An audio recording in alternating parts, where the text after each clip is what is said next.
কেমনে বুঝে তেমন ছোট ভাই, এটা কিনলে অহংকার, এটা কিনলে খারাপ পান তোমার। বলি আমি একটা কোম্পানির মালিক, তুমি আমার কোম্পানির একবারে 5 কোটি টাকা দামের চাকর। কত কোটি টাকা দামের বেতন আছে না ভাই?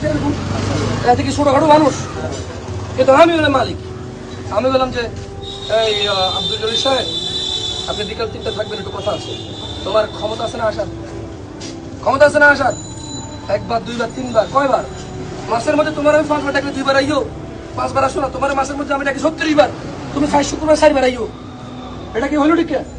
তার মানে আমি বলবো যে আব্দুল জলিল সাহেব, আপনি কি নিজেকে কি মনে করেন? মানে আমি ডাকি আপনার হয় না?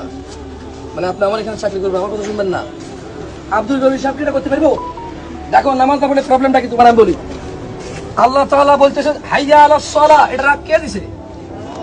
আর তোমরা মনে করে মুয়াজ্জিনে দিছে 6000 টাকা দামের বেতনের মুয়াজ্জিন। এটা তোমাদের ভুল ধারণা, আমাদের ভুল ধারণা ভাই।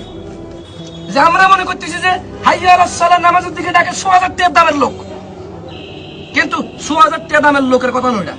এটা কার কথা? আসরের সময় ডাকতো কে কইছে? সূর্যকে ডুবে গেলে ডাকতো কে কইছে? সূর্যকে উঠবে না ডাকতো কে কইছে? সূর্যকে মাথায় ফুল উঠে ডাকতো কে কইছে?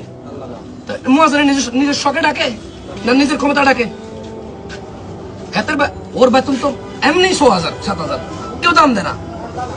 কিন্তু আল্লাহ ওরে সম্মান দিবে কিয়ামত দিবসে, ওর গলা হবে মানুষের মাথার উপরে। তো মনে রাখবে, দরবারে আল্লাহ ডাকতেছে হাইয়া আলাস সালাহ, তোমরা নামাজের দিকে আসো, তুমি আইলে না। মানে আল্লাহ তোমাকে ডাকছে, তুমি আসো নাই। তো এটা কি অহংকার নাকি? অহংকার না? বুঝছো? তার মানে তোমাদেরকে বলে রাখি ছোট ভাইরা, তোমরা জীবনে যা করছো, আমি বলি না যে খারাপ খারাপ না, তবে মনে রাখিও ঈমান আনি শিরক মুক্ত নামাজটা যদি ধরো, ভালো হয়ে যেতে পারবা।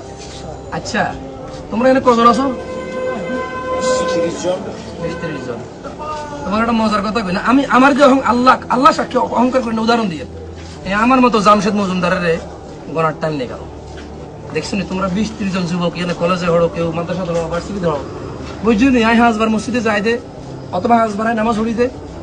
আর মতো যে মোল্লারা হাজবার মসজিদে যায়, হাজবার নামাজ হড়ে, ঘরে হোক মসজিদে হোক, হাতে যেতে নামাজ হড়ে, হাতে তোমরা আইও।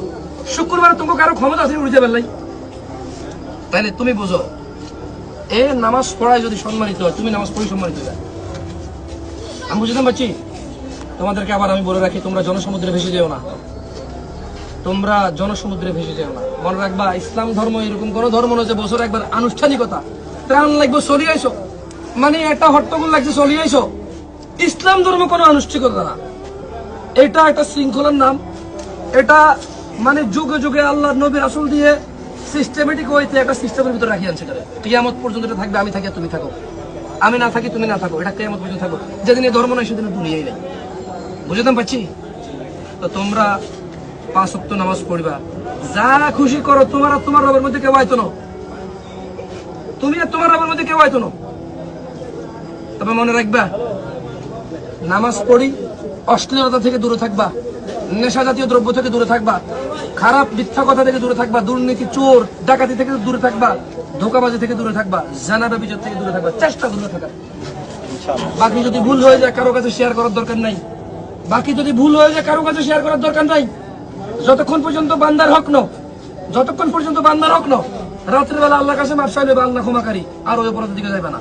মনে রাখবা, তোমার অপরাধ যদি জমিন থেকে আকাশ পর্যন্ত হয়, যদি তুমি আল্লাহর কাছে ক্ষমা চাও আর শিরক না করো, আল্লাহ জমিন থেকে আকাশ পর্যন্ত তোমার জন্য ক্ষমা নিয়ে আইব।